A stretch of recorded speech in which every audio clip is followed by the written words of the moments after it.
తర్వాత నా టీం వచ్చేసి పక్కన ఒక 20 మంది వెపన్స్తో వాళ్ళు ఉంటారు.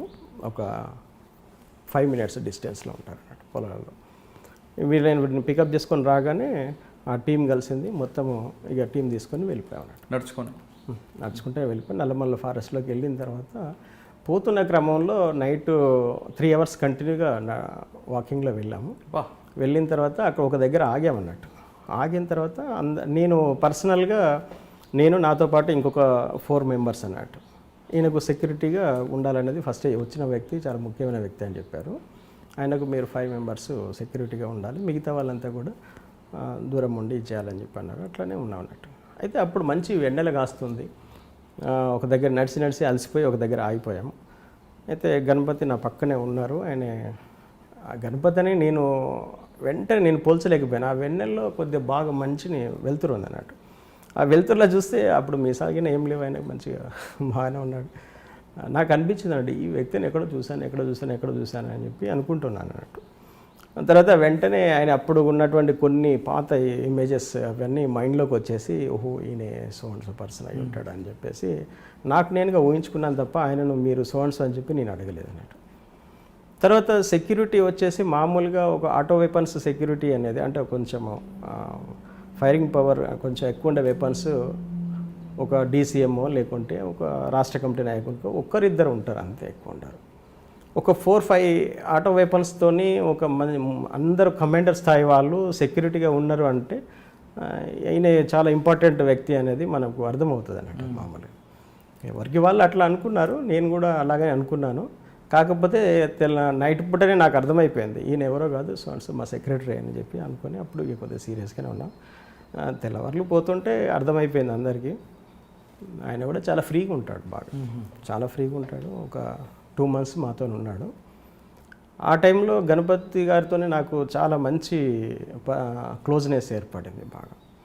నా గురించి ఆయనకు చాలా రిపోర్ట్ ఉంది అప్పటికి, ఎందుకంటే పార్టీలో రీసెర్చ్ వర్క్లో నేను చాలా సక్సెస్లు నేను సాధించాలనే విషయం ఆయనకు అర్థమైపోయి చాలా సందర్భంలో ఆయన నాతో మాట్లాడేవాడు. ఆ 1-2 నెలలు టైంలో మేము ఆయనతోనే కలిసి ఉన్నాం.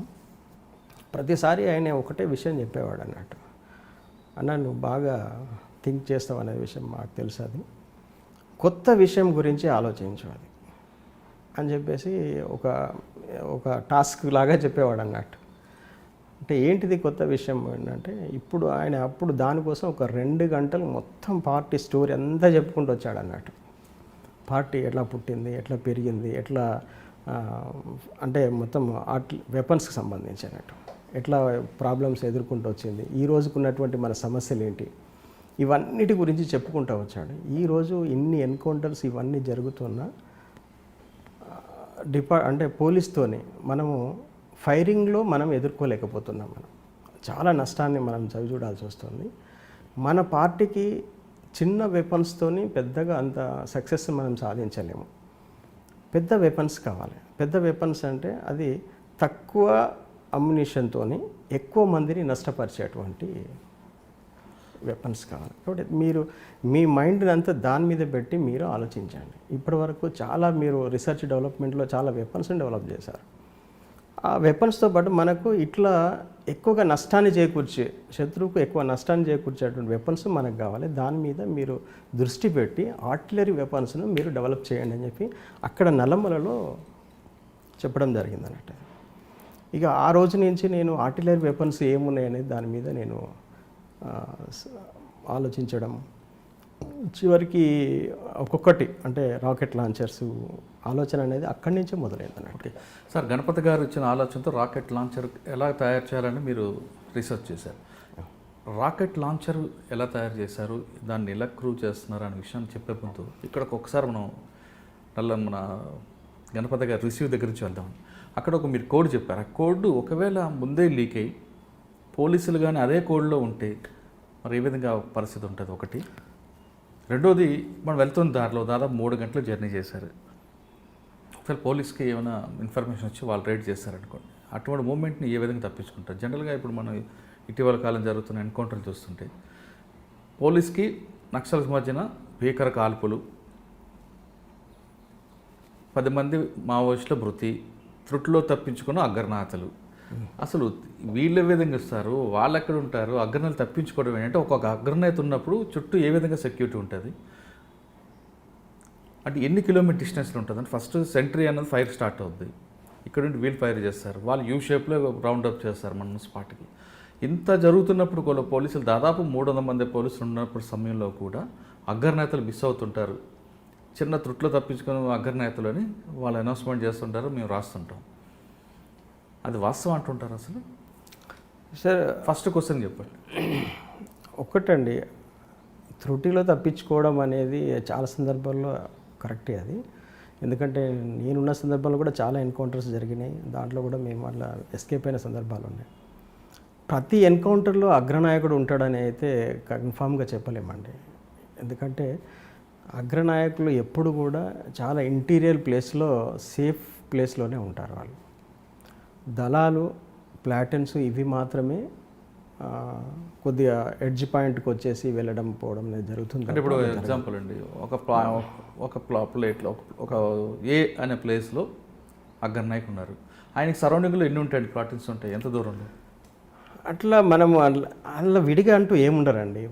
మామూలుగా ఇప్పుడు మేము నల్లమల్లో ఉన్న, ఇది అందరికీ తెలిసిన విషయమే, బహిరంగ ఇప్పుడు సరెండర్ అయిన ప్రతి వాళ్ళు ఇవన్నీ రిపోర్ట్స్ ఇంటెలిజెన్స్ దగ్గర ఉంటాయి. ఇవన్నీ కొత్తగా నేను ఇప్పుడు చెప్పాల్సింది ఏం లేదు.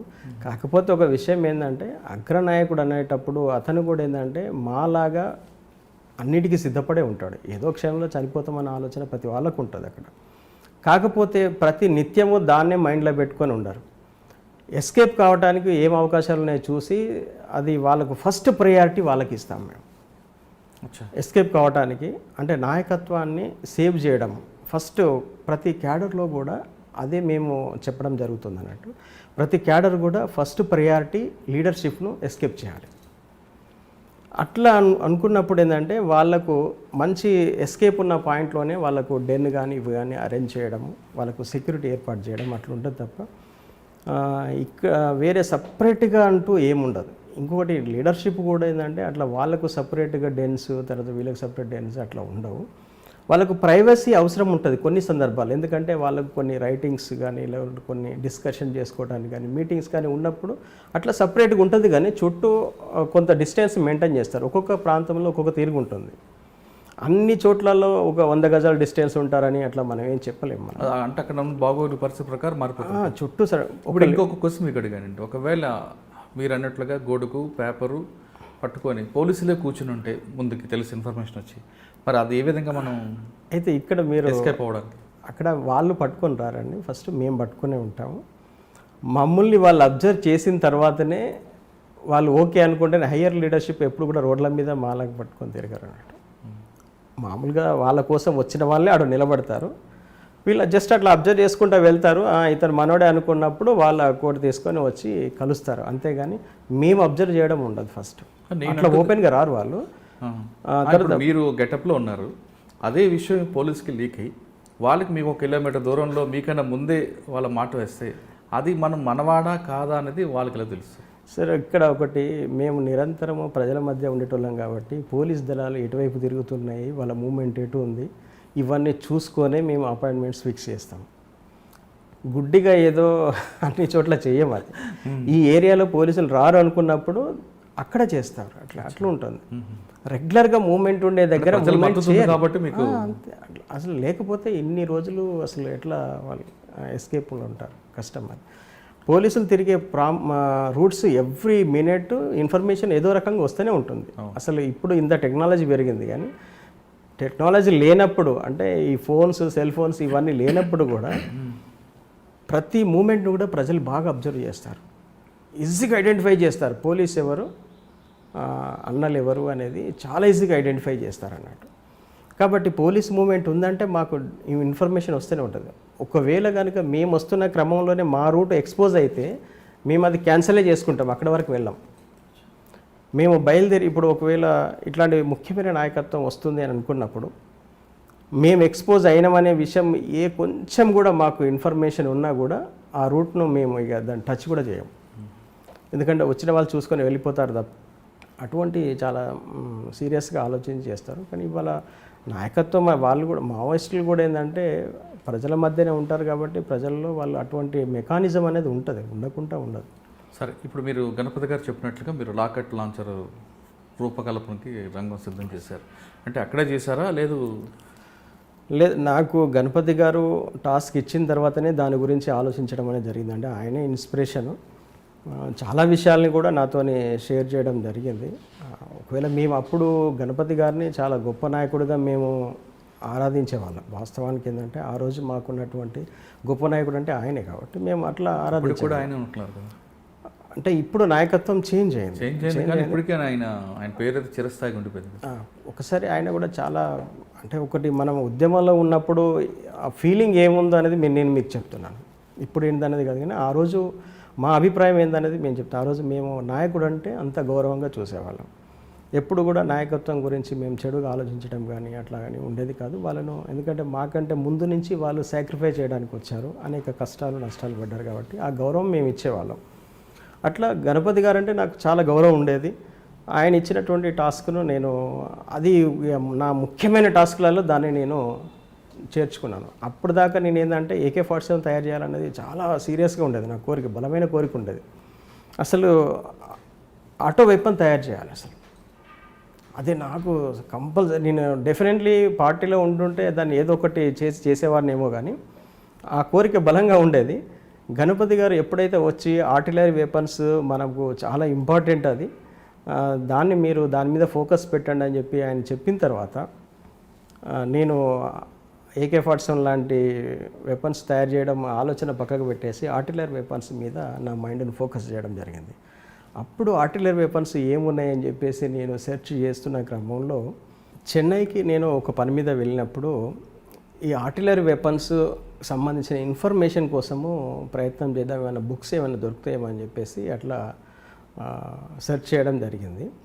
ఒక బుక్ స్టాల్, చాలా పెద్ద బుక్ స్టాల్, అది పేరు కూడా నాకు సరిగ్గా గుర్తులేదు కానీ అక్కడ వెళ్ళేసి నేను సెర్చ్ చేస్తున్న క్రమంలో వెపన్స్కి సంబంధించి చాలా బుక్స్ దాంట్లో ఉన్నాయండి, చాలా బుక్స్ ఉన్నాయి దాంట్లో. అట్లా కొన్ని బుక్స్ను నేను అక్కడి నుంచి పర్చేజ్ చేసి దాదాపు ఒక 10,000 రూపాయల బుక్స్ను పర్చేజ్ చేసి తీసుకొచ్చాను. దాంట్లో రకరకాల వెపన్స్ అన్నట్టు, ఇమేజెస్తో పాటు చాలా రకాల వెపన్స్ బుక్స్ ఉన్నాయి. దాంట్లో మన ఇండియా ఆర్మీ యూజ్ చేసే వెపన్స్తో పాటు ప్రపంచంలో ఉండేటువంటి అంటే సామ్రాజ్యవాద దేశాలలో వాడుతున్నటువంటి వెపన్స్ సంబంధించి చాలా ఇన్ఫర్మేషన్ ఆ బుక్ స్టాల్లో ఉంది అన్నట్టు. అట్లా కొన్ని బుక్స్ను నేను అక్కడి నుంచి సేకరించి తీసుకొని రావడం జరిగింది. అది వచ్చిన తర్వాత ఏ దేశము ఆర్టిలరీ వెపన్స్ని ఎట్లా తయారు చేస్తుంది, అసలు ఆ ఇమేజెస్ని చూసి నేను దాని గురించి ఎక్కువగా ఆలోచించడం అనేది జరిగింది. అట్లా రష్యాకు సంబంధించినటువంటి రాకెట్ లాంచర్ ఒకటి, తర్వాత బ్రిటన్కి సంబంధించిన రాకెట్ లాంచర్, ఇప్పుడు మన ఇండియన్ ఆర్మీ యూజ్ చేస్తున్నటువంటి రాకెట్ లాంచర్స్, ఈ రెండింటిని మేము కొద్దిగా బాగా నేను స్టడీ చేయడం జరిగింది. దాంట్లో ఆ బుక్స్లో ఏంటంటే ప్రతి పార్ట్ని కూడా వాళ్ళు ఇమేజెస్ వేశారు అన్నట్టు. అది వాళ్ళు ఎందుకోసం వేశారో తెలియదు కానీ దాంట్లో చాలా ఇన్ఫర్మేషన్ వాళ్ళు దాంట్లో ఇవ్వడం జరిగింది. అది బహుశా నేను పెద్దగా నేను చదువుకోకపోయినప్పటికీ కూడా నాకు ఆ ఇమేజెస్ చూసి నేను బాగా అట్రాక్ట్ అయ్యాను. అప్పుడు నాకు అనిపించింది ఈ టెక్నాలజీని డెవలప్ చేయాలంటే ఇప్పుడు నాకున్నటువంటి టెక్నికల్ జ్ఞానం అనేది సరిపోదు, నేను ఇంకా కొంచెం స్టడీ చేయాల్సిన అవసరం ఉంది దీని అని చెప్పేసి అప్పుడు నేను మళ్ళీ లీడర్షిప్ దగ్గర ఒక పర్మిషన్ తీసుకొని వెళ్ళి నేను మళ్ళీ కొద్దిగా చదువుకుంటాను, కొద్దిగా నాకు ఇన్ఫర్మేషన్ కావాలని చెప్పంటే సరే వాళ్ళ టాస్క్. నేను అప్పుడు గణపతి గారు కూడా ఇంకా లోపలనే ఉన్నారు. ఆయన ఫైనల్గా ఆయనకు కూడా నేను చెప్పాను, అన్నా నేను చెన్నైలో ఇట్లా చూశాను, నేను బుక్స్లో చాలా ఇన్ఫర్మేషన్ ఉంది, నేను ఆర్టిలరీ వెపన్ చేయాలంటే నేను కొంచెం స్టడీ చేయాల్సిన అవసరం ఉంది, నేను స్టడీ చేస్తే నేను మళ్ళీ చదువుకున్న తర్వాత నేను మళ్ళీ దాన్ని స్టార్ట్ చేస్తానంటే ఓకే. అప్పుడున్న స్టేట్ కమిటీ ఇప్పుడు అఖిరాజు హరగోపాల్ ఈయన ఉన్నాడు కదా, రాజు ఆర్కే గారు, ఆయనే ఓకే, సుధాకర్ రెడ్డి వీళ్ళందరూ కూడా ఓకే చెప్పారు. చెప్పేస్తే అప్పుడు నేను చెన్నైకి వెళ్ళేసి ఒక 6 months నేను చెన్నైలోనే ఉన్నాను. ఉండేసి అప్పుడు ఒక ఇన్స్టిట్యూట్లో జాయిన్ అయ్యి అప్పుడు మళ్ళా ప్రో ఇంజనీరింగ్ అని ఒక కోర్స్ అన్నట్టు, టెక్నికల్ కోర్స్, దాన్ని కంప్లీట్ చేశాను నేను 6 months. అసలు 1 year కోర్స్ అది, 6 monthsలోనే దాన్ని నేను కంప్లీట్ చేశాను. అప్పుడు నాకు కంప్యూటర్ అంటే నాకు ఫ్యాషన్ అంటే అది నేర్చుకోవాలని, నేను చేయాలనేది. ఆ 6 మంత్లో ప్రో ఇంజనీరింగ్ అసలు వాళ్ళకి అప్పటికి నేను టెక్నికల్ సర్టిఫికేట్స్ ఇవన్నీ అడిగారు వాళ్ళు. నాకు అది దగ్గర ఏ సర్టిఫికేట్స్ లేవు. ఆ ఇన్స్టిట్యూట్కి సంబంధించినటువంటి ఒక ఎంప్లాయీని పట్టుకొని అతనికి కొద్దిగా మంచి చేసుకొని అతనితో ఫ్రెండ్షిప్ చేసి, నేను ఇట్లా ఏపీ నాది, నాకు ప్రో ఇంజనీరింగ్ నేర్చుకోవాలని ఉంది, మీకు సర్టిఫికేట్స్ ఇవ్వడానికైతే నా దగ్గర అయితే ఏం లేవు, మీకు ఏదైనా కావాలంటే చెప్పండి, నేను మనీ అరేంజ్మెంట్ చేస్తానని చెప్పాను. ఆయనే కొద్దిగా ఫీజు తీసుకొని వేరే ఏవో సర్టిఫికేట్స్ పెట్టేసుకొని ఆయన ఒక 6 మంత్ నన్ను ప్రో ఇంజనీరింగ్ చేయించాడు అన్నట్టు. కంప్లీట్ అయిపోయింది. అది కంప్లీట్. ఆ ప్రో ఇంజనీరింగ్లో ఉన్న అడ్వాంటేజ్ ఏంటంటే, ఒక వెపన్ను ఏదన్నా ఒక వస్తువును, ఒక టూల్ను మనము దాంట్లో కంప్లీట్గా ప్రో ఇంజనీరింగ్ని డిజైన్ చేసి అందులోనే దాని యొక్క స్ట్రెంగ్త్ను కూడా మనం టెస్ట్ చేయొచ్చు అన్నట్టు. అది ప్రో ఇంజనీరింగ్లో ఉంది.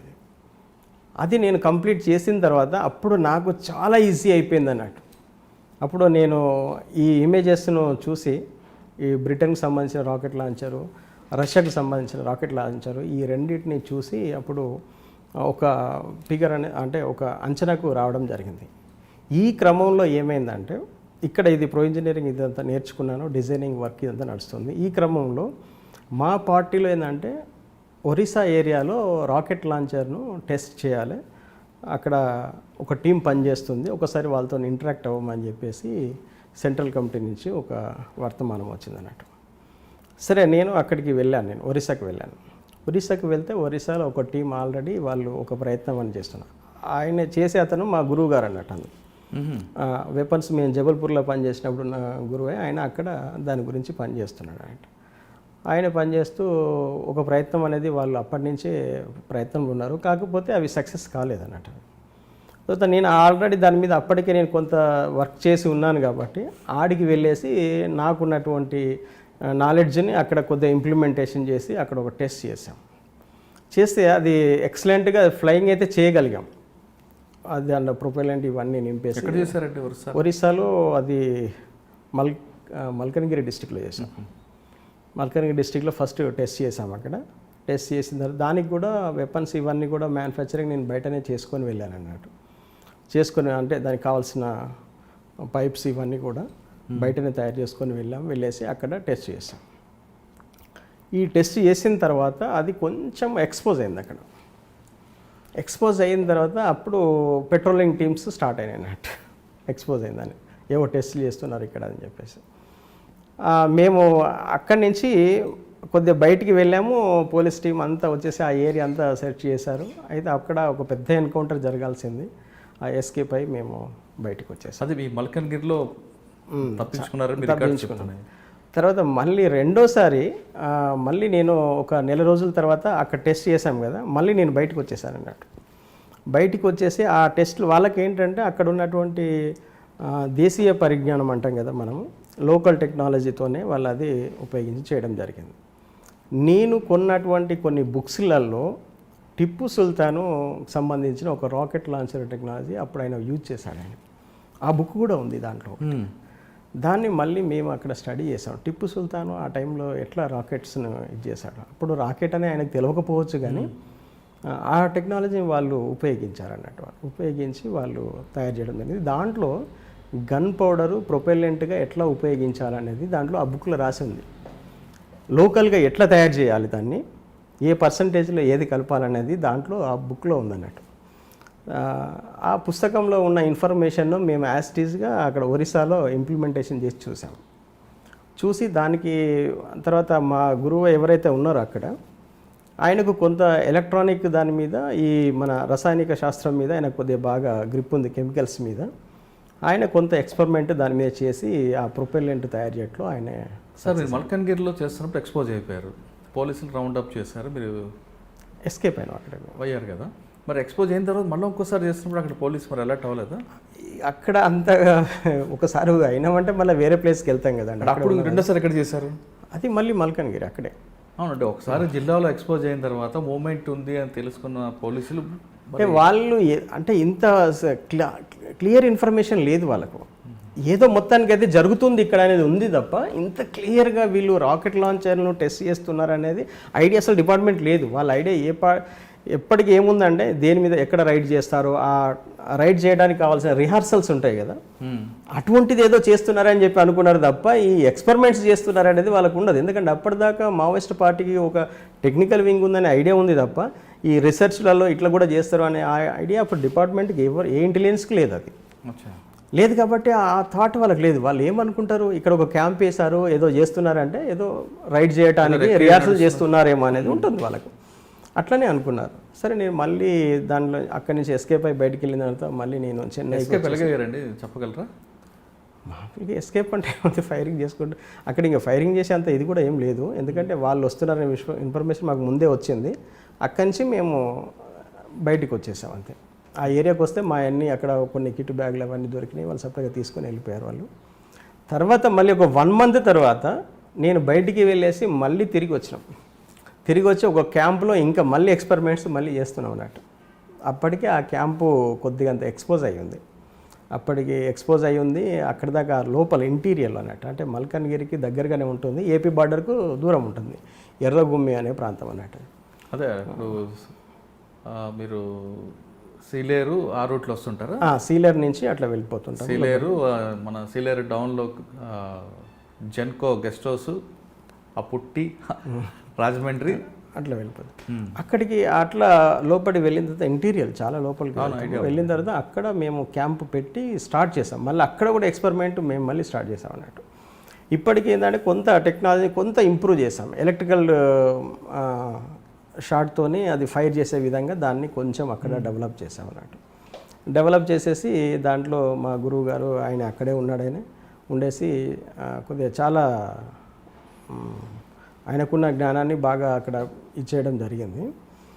దాంతో కొద్దిగా బాగా డెవలప్ అయిపోయింది. అప్పటికి డెవలప్ అయిన తర్వాత అది ఎలాగో ఒక తిరిగా అది మళ్ళీ ఎక్స్పోజ్ అయిపోయింది, మేమున్న ప్రాంతం మళ్ళీ ఎక్స్పోజ్ అయిపోయింది. అయితే ఆ ఉన్న క్యాంప్కి ఏంటంటే ఒక 2-inch మోటార్ వచ్చేసింది అక్కడికి. అంతకుముందు మేము ఎస్కేప్ అయిన ప్రాంతం ఉంది కదా, ఆ ప్రాంతం మీద కొద్దిగా వాళ్ళు రైడ్ చేసినప్పుడు ఒకటి 2-inch రాకెట్ దాని మోటార్ దానిలో వేస్తే అది చెట్టు కొమ్మలలో పడిపోయి బ్లాస్ట్ కాలేదు. అది మాకు అట్లనే దొరికింది అన్నట్టు. అది దొరికితే ఆ 2-inch షెల్స్ కూడా మేము ఇక్కడ తీసుకొచ్చి దాన్ని ఓపెన్ చేసి అసలు ఇది ఎట్లా ఫంక్షనింగ్ అవుతుందో అదని చెప్పేసి దాంట్లో ఇది చేసాం. అయితే అక్కడ నాది రీసెర్చ్ అండ్ డెవలప్మెంట్ వర్క్ కాబట్టి నేను అక్కడికి వస్తుందని తెలిసి ఒక మోటారు ఏదో రైడ్లో, అది కోరపుట్ రైడ్లో దొరికినట్టుంది 2-inch మోటారు. ఆ 2-inch మోటారు ఆ షెల్ నా దగ్గర పంపిస్తే నేను మొత్తం దాన్ని డిస్మాండిల్ చేసి దాని యొక్క డైమెన్షన్స్ ఇవన్నీ తీసుకొని దాన్ని మొత్తం ఇది చేశాను. అవి అక్కడ ఉన్నాయి. అక్కడ మేము ఇట్లా కూర్చొని ఇట్లా ఇప్పుడు మన ఇద్దరం ఎలా కూర్చున్నామో అలాగే కూర్చొని నేను మొత్తం అన్ని డ్రాయింగ్స్ అన్నీ ఫైనలైజ్ చేస్తున్నాను. ఇలా దాని ఫర్దర్ డెవలప్మెంట్ ఏం చేయాలి అని చేస్తున్న క్రమంలో ఒక్కసారిగా ఆంధ్రప్రదేశ్ సంబంధించిన గ్రేహౌండ్స్ వాళ్ళు అన్నట్టు మొత్తం ఫైరింగ్ స్టార్ట్ అయింది క్యాంపు మీద. అది ఎక్కడ స్టార్ట్ అయిందంటే నేను ఇలాగ కూర్చొని నేను వేరేతో డిస్కస్ చేస్తున్న క్రమంలో నేను కొద్దిగా అది డ్రాయింగ్ కరెక్షన్స్ ఉంటే చేస్తూ ఇట్లా చూస్తున్నాను. అతను చూసి నా వెనుక సైడ్ నుంచి చూశాడు అన్నట్టు. చూసి అన్న నీ వెనుక సైడ్ ఎవరో వెపన్ పట్టుకొని పరిగెడుతున్నారు అని చెప్పాను అన్నట్టు. ఇక్కడ పరిగెత్తే వాళ్ళు ఎవరు ఉంటారు, పోలీసులే. వెంటనే నా దగ్గర అప్పుడు 30 కార్బైన్ ఉండే, వెంటనే లోడ్ చేసి దాన్ని ఫస్ట్ ఫైరింగ్ నేనే చేశాను అన్నట్టు. అప్పటి నుంచి ఫైరింగ్ ఫుల్ స్టార్ట్ అయ్యి హెవీ ర్యాపిడ్ ఫైరింగ్ అన్నట్టు. అది అంత ఫైరింగ్ ఫోకస్ నా మీదనే ఎక్కువ ఫోకస్ అయింది, ఎందుకంటే ఫస్ట్ ఫైరింగ్ నాదే కాబట్టి నా మీదనే ఫుల్ ఫోకస్ చేస్తే అక్కడ నేను కూడా కొన్ని తోటాలు ఫైర్ చేసేసి అక్కడి నుంచి ప్రౌన్ పొజిషన్లో అట్లా వెళ్ళిపోతూ ఎస్కేప్ అయ్యాను. ఒక 1 hour వరకు ఫైరింగ్ జరిగింది దాంట్లో. ఇక ఫైరింగ్లో యాక్చువల్గా మేము నేనైతే ఎస్కేప్ అయ్యే ఛాన్స్ లేదు, కానీ నా పైన ఇంకొక టీం ఉంది మాది. ఆ టీం వాళ్ళు ఏం చేశారంటే నా మీద ఫైరింగ్ చేసే వాళ్ళకు కౌంటర్ ఫైర్ చేశారు. అప్పుడు వెంటనే నా మీద ఒక క్షణం పాటు నా మీద ఫైరింగ్ ఆగిపోయింది. ఆ గ్యాప్లో నేను అక్కడి నుంచి జంప్ అయిపోయాను అన్నట్టు. జస్ట్ ఆ గ్యాప్లో అక్కడి నుంచి నేను ఎప్పుడైతే జంప్ అయిపోయానో ఇక ఎస్కేప్ అయిపోయాను. ఇక అయిపోయింది, సేఫ్కి వచ్చానని చెప్పి అనుకున్నాను. అట్లా ఒక 1 hour ఫైరింగ్ తర్వాత మేము వెళ్ళిపోయాను. ఎటువైపు వెళ్ళారు మీరు? నేను మళ్ళీ ఇటు ఏపీ బార్డర్ వైపు సీలేరు వైపు వచ్చేసాను. అచ్చా. ఇంకొక టీము వేరే మల్కన్గిరి వైపు వెళ్ళిపోయింది. ఇంకా కొంత టీము ఆ చుట్టుపక్కల ఎక్కడ ఉన్నారు వాళ్ళు. తర్వాత 3 టీములుగా విడిపోయి అందరం వెళ్ళిపోయాం. అయితే అక్కడ ఎవరికి ప్రాణ నష్టం మాకెవరికి జరగలేదు. కాకపోతే అక్కడ మా మీద అటాక్ చేసినటువంటి గ్రేహౌండ్స్ ఒక ఎస్ఐ చనిపోయారు అక్కడ. అయ్యో. ఎందుకంటే అక్కడ పైనుంచి నా కౌంటర్ ఫైరింగ్ ఇచ్చేటువంటి వాళ్ళు ఉంటే వాళ్ళు కొట్టేస్తే ఆయన చనిపోయాడు. ఆయన డెడ్ బాడీ ఎక్కడ పడి ఉందంటే నేను ఎక్కడైతే కూర్చొని ఉన్నానో ఆడికి వచ్చి పడిపోయింది ఆయన డెడ్ బాడీ. నేను ఎక్కడైతే కూర్చొని ఉన్నానో అక్కడ ఆయన డెడ్ బాడీ పడి. ఎందుకంటే నేను మళ్ళీ 2 days తర్వాత మళ్ళీ మేము వచ్చాము అక్కడికి. ఎందుకు? ఆ ప్లేస్ మళ్ళీ మా అంటే మాకు సంబంధించిన వస్తువులన్నీ అక్కడ వదిలిపెట్టిపోయినాం. ఎందుకంటే పోలీసులు ఆ నైట్ వెళ్ళిపోయారని. ఎందుకంటే అప్పుడు 2 హెలికాప్టర్స్ వచ్చేసినాయి. అప్పుడు ఫైరింగ్ అయిపోయిన తర్వాత ఇతను చనిపోయాడు, ఎస్ఐ చనిపోయాడు అనే విషయం తెలుసుకొని 2 హెలికాప్టర్స్, నావీ హెలికాప్టర్స్ వచ్చేసి మొత్తం ఆ డెడ్ బాడీని అవన్నీ తీసుకొని వెళ్ళిపోయారు. పోలీసు వాళ్ళందరూ కూడా రిట్రీట్ అయ్యి వెళ్ళిపోయారు. వీళ్ళు ఆంధ్ర గ్రేహౌండ్స్ వాళ్ళు అనేది మాకు క్లియర్ ఇన్ఫర్మేషన్ వచ్చింది. వాళ్ళు వెళ్ళిపోయారు కదా. వెళ్ళిపోయిన తర్వాత క్యాంపులో అప్పటికి మాకు ఫుడ్ మెటీరియల్ అంతా అక్కడే ఉంది. వాళ్ళు మనుషులే వెళ్ళిపోయారు తప్ప అక్కడి నుంచి ఏం తీసుకొని వెళ్ళలేదు. మళ్ళీ ఫుడ్ మెటీరియల్స్ అవన్నీ అక్కడే ఉంటాయని చెప్పేసి మళ్ళీ మేము నెక్స్ట్ డే అన్నట్టు 24 hours మేము మళ్ళీ అదే క్యాంపుకు రౌండప్ చేసాం. రౌండప్ చేసి రిస్క్ ఫ్యాక్ట్ కదా చాలా అది. అయినా చేసామట. ఎందుకంటే అక్కడ కుంభింగ్కి వచ్చిన వాళ్ళంతా వెళ్ళిపోయారు కదా, వాళ్ళకే నష్టం జరిగింది, మాకు జరగలేదు. ఆ చుట్టుపక్కల మాకు కొంచెం గ్రిప్ ఉంది ఏరియా కాబట్టి మళ్ళీ మేము రౌండప్ చేసి క్యాంప్లోకి వెళ్ళిపోయేసరికి అప్పటికి మా ఆహార పదార్థాలన్నింటినీ కొన్ని కింద పడబోసేసి అంతా డ్యామేజ్ చేశారు. అయితే నేను అప్పుడు అంటే కరెక్షన్ చేస్తున్నటువంటి డిజైన్స్ ఏవైతే ఉన్నాయో కొన్ని పేపర్స్ అక్కడనే ఉన్నాయి. అవి తర్వాత నాది ఒకటి అప్పటికి డిజిటల్ డైరీ ఉండే నాకు. ఆ డిజిటల్ డైరీ ఒకటి తీసుకొని వెళ్ళిపోయారు వాళ్ళు. నా బట్టలు, తర్వాత నా నోట్బుక్స్, అవన్నీ, నా కిట్ బ్యాగ్ అది అక్కడ నేను ఎక్కడైతే కూర్చున్నానో అక్కడే ఉంది. అది దాన్ని తీసుకెళ్ళలేదు వాళ్ళు. నేను ఎక్కడైతే ఫైరింగ్ స్టార్ట్ చేశానో అదే ప్లేస్లో చాలా బ్లడ్ ఉంది. అక్కడ బ్లడ్ కంట్రోల్ చేయడం కోసం మాది మెడికల్ క్యాంప్ అన్నట్టు, అక్కడే క్యాంప్ ఉంది అన్నట్టు. అందులో నుంచి మా కాటన్స్ మొత్తం కూడా యూజ్ చేశారు వాళ్ళు మొత్తం అక్కడ. ఆ కాటన్స్ అన్నీ అక్కడే పడి ఉన్నాయి. నేను అప్పుడు అబ్జర్వ్ చేశాను అక్కడ ఇంత ఫైరింగ్లో నేను ఎట్లా ఎస్కేప్ అయ్యాను అని చెప్పి చూస్తే జస్ట్ మన ఈ హైట్లో అన్నట్టు అక్కడున్న చెట్లకు అన్నిటికీ బుల్లెట్స్ ఉన్నాయి అన్నట్టు, మొత్తం బుల్లెట్స్ దెబ్బలు అన్నట్టు. అంటే నేను కొంచెం తల ఇట్లా పైకి లేపితే నా తల మొత్తం 2 చెక్కలు అయిపోయేది అనుకున్నాను అన్నట్టు. అంత ర్యాపిడ్ ఫైరింగ్ చేశారు అన్నట్టు. దాదాపు కొన్ని వేల బుల్లెట్స్ అక్కడ యూజ్ చేశారు వాళ్ళు. తర్వాత మేము ఆ ఏరియా అంతా చెక్ చేస్తే మాకు ఒక 2-3 kgs బుల్లెట్స్ దొరికినాయి అన్నట్టు పోలీసు వాళ్ళకి. అంత ఫైరింగ్ జరిగింది అన్నట్టు. నేను అనుకుంటాను అది గ్రేట్ ఎస్కేప్ ఏమో అనుకుంటాను. కరెక్టే అది. అట్లా ఎస్కేప్ అయిపోయాం. తర్వాత అక్కడ ఉన్నటువంటి మిగిలిన పదార్థాలు, తర్వాత గిన్నెలు అవన్నీ, మా కిట్ బ్యాగ్స్ అవన్నీ వాళ్ళు వదిలేసిపోయి, కొన్ని కాలబెట్టేశారు, కొన్ని వదిలేసిపోయారు. అవన్నీ మళ్ళీ మేము రిటర్న్ తీసుకొని వెళ్ళిపోయాం అన్నట్టు. ఓకే. మల్కన్గిరి తర్వాత ఎక్కడికి వచ్చారండి? అక్కడి నుంచి నేను మళ్ళీ ఇక ఇది బాగా ఎక్స్పోజ్ అయిపోయింది. అక్కడ ఆ రైడ్లో వాళ్ళకు మోటార్స్ దొరికిపోయినాయి కొన్ని. అంటే మా దగ్గర ఉన్న మోటార్ డిజైన్, తర్వాత షెల్స్ ఇవన్నీ దొరికిపోయినాయి. అక్కడ మేము ఎక్స్పెరిమెంట్ చేస్తున్నటువంటి ఇవి కూడా దొరికిపోయినట్టు వాళ్ళకు. అయితే ఈ క్యాంప్ ఎక్స్పోజ్ అయిపోయింది కాబట్టి ఇక ఒరిస్సాలో ఇది ఎక్స్పెరిమెంట్ చేయొద్దు మళ్ళీ అని చెప్పేసి మేము అక్కడి నుంచి డిస్పర్స్ అయ్యి వెళ్ళిపోయాము. వెళ్ళిపోయిన తర్వాత నేను డైరెక్ట్గా మళ్ళీ చెన్నైకి వచ్చేసాను. చెన్నైకి. ఓకే. చెన్నైలో మరి ఇక చెన్నైకి వచ్చిన తర్వాత చెన్నైలో ఏంటంటే ఇక అంటే అంతవరకు మీరు పోలీస్కి మీరు ఎవరో తెలియదు, ఏదో జరుగుతుంది అనే విషయం తెలుసు తప్ప కుమారస్వామి తెలియదు, టెక్ మదర్ తెలియదు, ఏమీ తెలియదు. డిపార్ట్మెంట్కి ఎవరికి తెలియదు. ఇంకా ఆశ్చర్యం ఏంటంటే నేను జనరల్ పీపుల్ లాగా ఆ సీలియర్ నుంచి వెళ్ళేటప్పుడు జనరల్గా ఒక్కనే సింపుల్గా అట్లా వచ్చి అట్లా వెళ్ళిపోయేవాడిని అన్నట్టు. ఎవరు సాధారణంగా మీరు రాజమండ్రి నుండి మార్నింగ్ బయలుదేరి సీలియర్ బస్సు ఎక్కడో, సీలియర్ దిగిన తర్వాత అక్కడ జెన్కో గెస్ట్ హౌస్ కింద పుట్టి ద్వారా వెళ్ళేవారని మాకు తర్వాత తెలిసింది. అట్లానే అక్కడ టీచర్ అనుకునేవాళ్ళు, నన్ను టీచర్ అనుకునేవాళ్ళు, టీచర్ లాగానే చెప్పేవాడిని. ఇప్పుడు ఉన్నారు కదా. ఓకే. కానీ మీ ఈ టోటల్ ఎపిసోడ్లో మీ జీవిత భాగస్వామి ఎంటర్ ఎక్కడండి? వాస్తవానికి ఆమె నా గాడ్ గిఫ్ట్ అండి. అసలు చాలా మంచి హృదయం కలిగినటువంటి అమ్మాయి. అసలు పార్టీలో మేము కలవడం కూడా యాదృచ్ఛికమే అనుకోవాలి. అసలు ఆమె నా లైఫ్లోకి రావడం, మామూలుగా మేము కమ్యూనిస్టులుగా గాడ్ గిఫ్ట్ అని అలా అనుకోము, కానీ ఇప్పుడు ఈ సొసైటీలో ఉన్నాను కాబట్టి నేను చెప్తున్నాను. వాస్తవానికి దేవుడు అనేవాడు ఉంటే ఆమె రియల్గా నాకు గాడ్ గిఫ్టే అనుకోవాలి. అదేంటి మీ నోట్ నుంచి దేవుడు అని పదం వస్తుంది? నేను ఇప్పుడు ఈ సొసైటీలో పార్ట్గా ఉన్నాను కదా, కాబట్టి నేను ఈ సొసైటీలోకి వచ్చినాక ఇదే లాంగ్వేజ్ మాట్లాడాల్సి వస్తుంది. వాస్తవానికి కొద్దిగా అంతగా నమ్మకపోయినా నమ్మే వాళ్ళను నేను బాగా గౌరవిస్తాను. ఫస్ట్ వాళ్ళ నమ్మకాలని, వాళ్ళ విశ్వాసాలని ఎవరు డెఫినెట్లీ నేను దాన్ని గౌరవిస్తాను. కాబట్టి దేవుడు నిజంగా ఉండుంటే మాత్రము ఆమెను నాకు గిఫ్ట్గా ఇచ్చిండని అనుకోవచ్చు. ఆ రోజు నాకు ఆమె విలువ అంతగా స్టార్టింగ్లో తెలియకపోయినప్పటికీ కూడా మా మ్యారేజ్ అనేది యాదృచ్ఛికంగానే జరిగింది.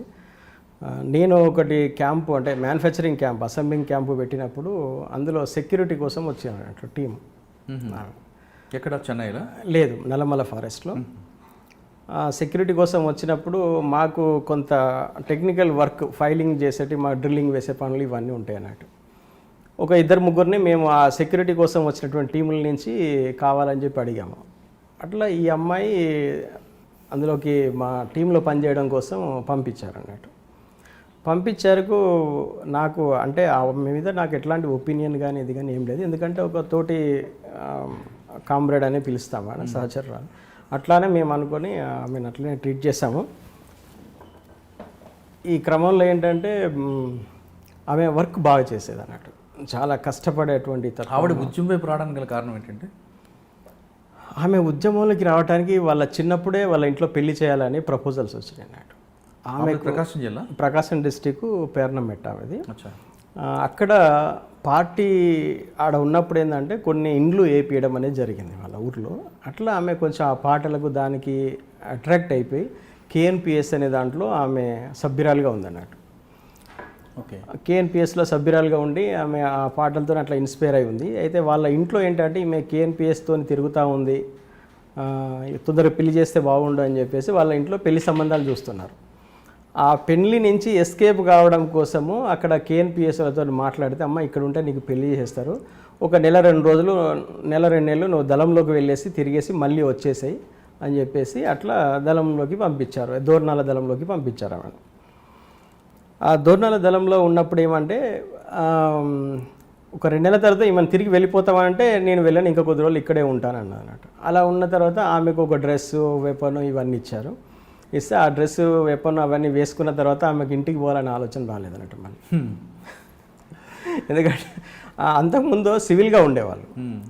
ఎప్పుడైతే ఈమెకు డ్రెస్సు, వెపన్ ఇచ్చేసి దళం వెంట తిప్పడం అనేది స్టార్ట్ చేశారో ఆమెకి మళ్ళీ ఇంటికి వెళ్ళాలనే ఆలోచన రాలేదు. ఈ క్రమంలో మేము క్యాంపును ఏర్పాటు చేసినప్పుడు మాకు సెక్యూరిటీగా ఒక 20 మందిని పంపించాలని చెప్పి అన్నప్పుడు అందులో ఈ అమ్మాయిని కూడా పంపించారు. అట్లా ఈమె ఇక్కడికి వచ్చిన తర్వాత ఇక్కడ వర్క్ చేయడం కోసం, అసెంబ్లింగ్ చేయడం కోసం కొంతమందిలో తీసుకుంటే ఆమె అందులో ఒక సభ్యురాలుగా వచ్చింది. వర్క్ బాగా చేసేది అన్నట్టు.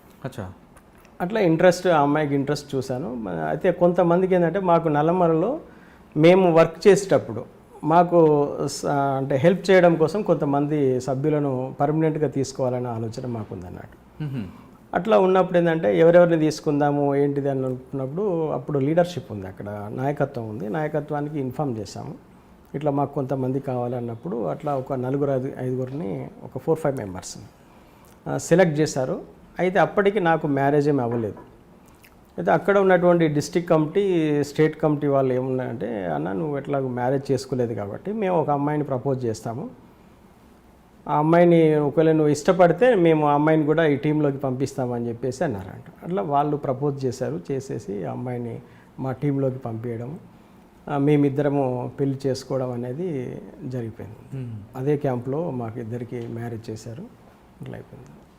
అంటే మీకు మ్యారేజ్ అయిన తర్వాత మీరు అప్పటికే చెన్నై రాకెట్ లాంచర్ ఆమెను పంపించలేదండి, ఆమెను పంపించలేదు. నేను మాత్రమే వెళ్ళి వచ్చేవాడిని. వచ్చి ఇక్కడ చెన్నైలో చాలా 2 రకాల వర్క్ నాకు ఉండేది. ఇప్పుడు ఒరిస్సాలో ఎప్పుడైతే మా క్యాంపు డిస్టర్బ్ అయిపోయిన తర్వాత షార్ట్ వెపన్స్ షార్టేజ్ బాగా వచ్చింది పార్టీలో. పార్టీ ఏమందంటే షార్ట్ వెపన్స్ను మ్యానుఫ్యాక్చరింగ్ చేయాలి కాబట్టి అది మధు అయితే చేయగలుగుతారు కాబట్టి ఏదైనా ప్రయత్నం చేయమని చెప్పని సెంట్రల్ కమిటీ నుంచి స్టేట్ కమిటీకి రావడంతో స్టేట్ కమిటీలో కూడా స్టేట్లో షార్ట్ వెపన్స్ షార్టేజ్ బాగా వచ్చింది అన్నట్టు. దాంట్లో నుంచి అప్పటికే నేను చాలా డిజైన్స్ చేసి పెట్టాను షార్ట్ వెపన్స్ ఈజీగా. అప్పుడు చెన్నైలో నేను షార్ట్ వెపన్స్ మ్యానుఫ్యాక్చరింగ్ స్టార్ట్ చేసి అక్కడ ఒక యూనిట్ పెట్టాను. నేను ఒక్కడనే అక్కడ పార్టీకి సంబంధించిన వాళ్ళని, కానీ అక్కడ వెపన్స్ తయారు చేసే వాళ్ళందరూ కూడా లోకల్ వాళ్ళను ఎంప్లాయీస్గా తీసుకున్నాం అన్నట్టు. తీసుకొని చేశాను. ఇది ఇండియన్ గవర్నమెంట్ ఈరోజు కూడా వాళ్ళకు అది అర్థం కాని విషయం అన్నట్టు. వెపన్స్ మ్యానుఫ్యాక్చరింగ్ చేసే వాళ్ళకు అది వెపన్ అని తెలియకుండా నేను డిజైన్ చేసి చేయించాను అన్నట్టు. అదే ఆశ్చర్యం వాళ్ళకి. నేను చెప్పేంత వరకు కూడా వాళ్ళకి ఎవ్వరికీ అసలు ఐడియా కూడా లేదు అన్నట్టు. వెపన్స్ ఇట్లా పనిచేసిన ఒక ఎంప్లాయీ కూడా తెలియదు, ఎవ్వరికీ తెలియదు అన్నట్టు. ఎంతమంది పనిచేసేవారు? అట్లా ఒక 6 మెంబర్స్ పనిచేసేవాళ్ళు. దాంట్లో ఒక సూపర్వైజర్ ఉండేవాడు, ఎవరికి కూడా తెలియదు. నాకు సపరేట్ అది హాల్లో నాకు సపరేట్గా ఒక క్యాబిన్ ఉంటుంది. ఆ క్యాబిన్లో కంప్యూటర్ ఇదన్నీ ఉంటాయి. దాంట్లో నేను డిజైన్ చేసేసి డ్రాయింగ్స్ వాళ్ళకి ఇచ్చేవాడిని. వాళ్ళకి అందరికీ ఏం తెలుసు అంటే స్పిన్నింగ్ మిల్కి సంబంధించినటువంటి స్పేర్ పార్ట్స్ చేస్తున్నాము అంతవరకే తెలుసు వాళ్ళకు. కానీ ఇది వెపన్స్కి సంబంధించింది అనేది నాకు మాత్రం తెలుసు తప్ప వాళ్ళకి ఎవరికి తెలియదు. అసలు ఎవరికి కూడా ఆ ధ్యాస కూడా లేదన్నట్టు, అటువంటి ఇదన్నట్టు. ఎందుకంటే ఆ స్పేర్స్ అలా ఉంటాయి, అవి ఐడెంటిఫై చేయలేరు, ఎవరు కూడా చేయలేరు. అది ట్రిగ్గర్ను చేస్తాము, ట్రిగ్గర్ ఆకారం ఉంటుంది కానీ ట్రిగ్గర్ అని మీరు గుర్తుపట్టలేరు నేను చెప్పేంతవరకు. బ్యారెల్ ఉంటుంది, బాడీ ఉంటుంది. ఛానల్ అంబత్తూరులో అట్లా డిజైన్ చేసి చేసాము. 2 years అక్కడ కంపెనీ పెట్టి నడిపించాము అన్నట్టు. తర్వాత ఇంకా ఆశ్చర్యం ఏంటంటే అంబత్తూరు పోలీస్ స్టేషన్కు ఒక 500 yards డిస్టెన్స్లో అన్నట్టు ఒక వర్క్షాప్ ఉంది అక్కడ. ఆ వర్క్షాప్ వాళ్ళకు అది షార్ట్ వెపన్ సంబంధించిన బాడీ వెల్డింగు ఆ వర్క్షాప్లో రోడ్డు మీద పోసుకొని పోసుకొని ఇలాగా కుప్పలాగా పోసేసుకొని అక్కడ వెల్డింగ్ కొట్టేవాళ్ళు అన్నట్టు. వాళ్ళు రోజు పొద్దున్న నుంచి సాయంత్రం వరకు కానిస్టేబుల్స్, పెట్రోలింగ్ టీమ్స్ అవన్నీ తిరుగుతూనే ఉంటాయి. ఎవరికి ఐడియా లేదు కదా, ఎవరికి ఐడియా రాదు. ఆ బాడీ మొత్తం వెల్డింగ్ అంతా రోడ్డు మీద చేశారన్నట్టు. మీరు నవ్వుకునేవారు అప్పుడు?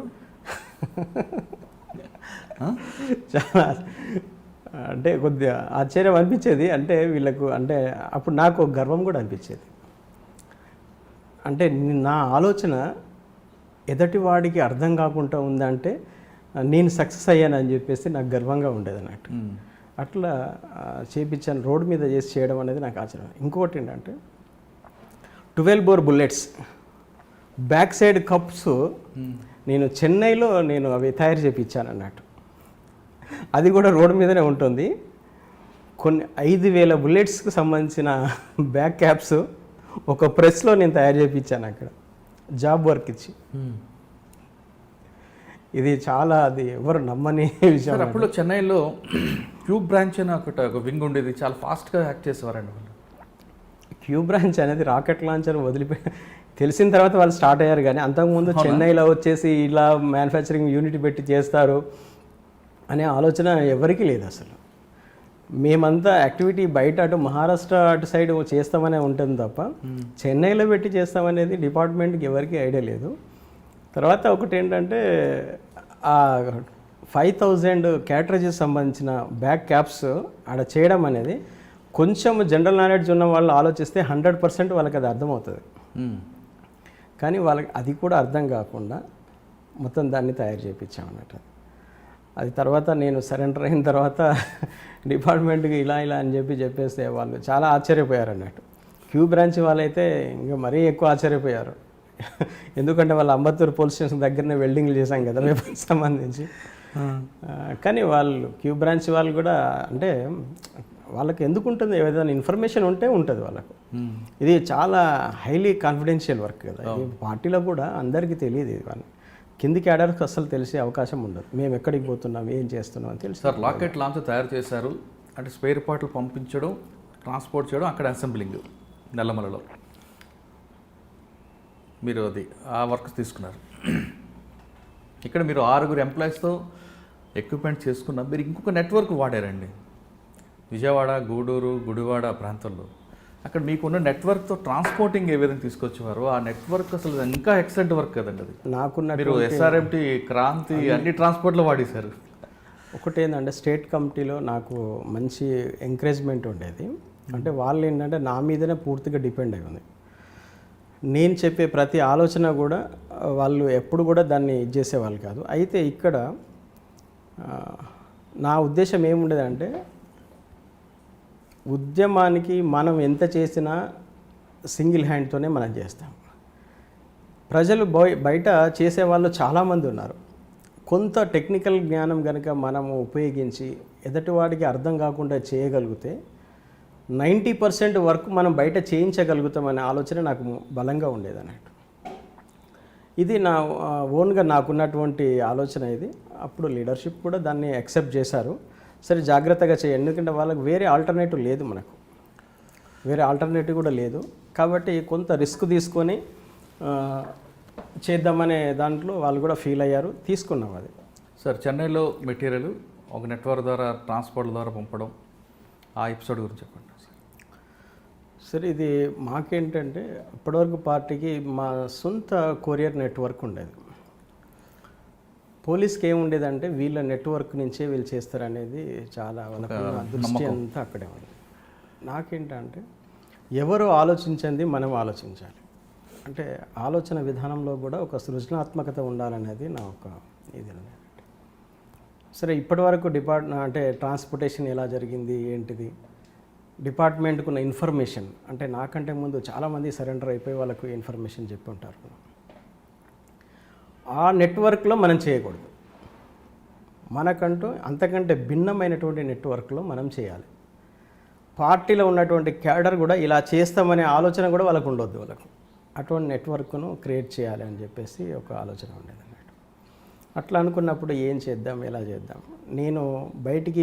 నేను ఒక్కడనే వెళ్తున్నా కాబట్టి వేరే ఎవ్వరికి కూడా పార్టీలో ఉన్నటువంటి ఏ క్యాడర్ కూడా ఎక్కడికి పోతున్నాం ఏంటిది చేసే ఆలోచన ఉండేది కాదు. అట్లా నేను అప్పుడు అనుకున్నది ఏంటంటే మనం బయట వర్క్ చేసేటప్పుడే ఎవరికి అర్థం కాకుండా చేస్తున్నాం, జనరల్ పీపుల్తోనే తయారు చేపిస్తున్నాం. ట్రాన్స్పోర్ట్ కూడా అటువంటి పీపుల్తోనే మనం చేయాలి. అటువంటప్పుడు ఎటువంటి మెథడ్స్ను మనం ఆలోచించాలని చెప్పి అట్లా అనుకున్నప్పుడు ఒక్కొక్క పార్ట్ ఒక్కొక్క ట్రాన్స్పోర్ట్లో విడివిడిగా వేయాలి. కొన్ని మేమే డైరెక్ట్గా మా ఓన్ అప్పుడు నాకు ఒక వెహికల్ ఉండేది, ఆ వెహికల్లో నేనే డైరెక్ట్గా తీసుకొని వచ్చేవాడిని అన్నట్టు. దానికి ఒక తెలిసిన ఒక అతనికి డబ్బులు ఇచ్చి వెహికల్ నేనే కొనిపించి అతని చేత అతన్ని డ్రైవర్గా పెట్టుకొని నార్మల్ టైంలో నువ్వు ఏదైనా చేసేసుకున్నావు, నాకు అవసరం ఉన్నప్పుడు నువ్వు రావాలంటే ఆయన వచ్చేవాడు. ఆయనకేంటి, నేను పెద్ద ఇండస్ట్రియలిస్ట్ను, సార్కి ఏదైనా అవసరం ఉన్నప్పుడు వెళ్ళాల్సి వస్తుందని చెప్పేది. ఇలా ఆంధ్రాలో మేము హైటెన్షన్ లైన్ కాంట్రాక్ట్ వర్క్ చేస్తున్నాము. ఇక్కడి నుంచి కొన్ని మెటీరియల్ తీసుకెళ్ళేసి హైటెన్షన్ లైన్లో అక్కడ మనం ఇచ్చేసి రావాల్సి ఉంటుంది అని చెప్పండి. అతను అదే అనుకున్నాడు అన్నట్టు.